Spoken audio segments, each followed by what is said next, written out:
Ministro Educação, Juventude e Desporto se distribui matéria exame nacional e a loron renoloresi ida fulang outubro tinane. Ministro Educação, Juventude e Desporto Armindo Maia hatete idane durante conferência imprensa e salão Ministério Educação, Juventude e Desporto Vila Verde de Lei. Dia 20, segunda-feira vem né, desse exame nacional. O exame nacional tem ainda muitos alunos 58.132.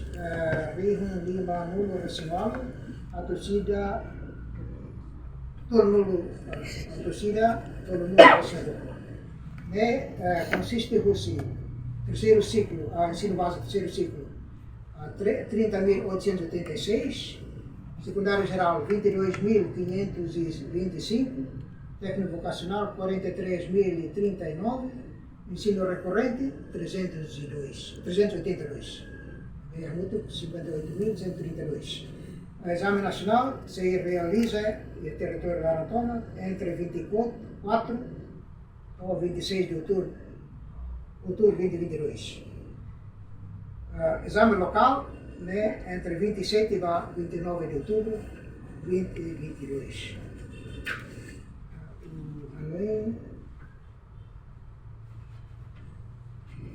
Total participante exame nacional batinan letivo Rihun Rua Ronoloresin Rua, composto de escola ensino básico terceiro ciclo, Hamutu Rihun Tolo Atusual Walonoloresinen, ensino secundário geral, Rihun Rua Noloresin Rua, Atus Lima Rua Noloresin Lima, escola técnico vocacional, Hamutu Rihun Hat Noloresin Tolo, Tolo Noloresin Sia.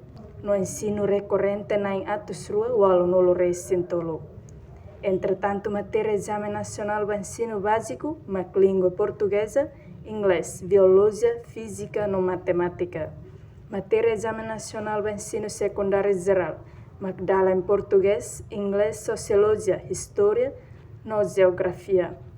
A ciência e tecnologia dala em português, inglês, matemática, física, química e biologia. Entretanto, matéria da escola técnico vocacional, composto rucidal em português, inglês, física, química, biologia, matemática, e economia. Reportagem Maria Correa, Televisão Timor Post.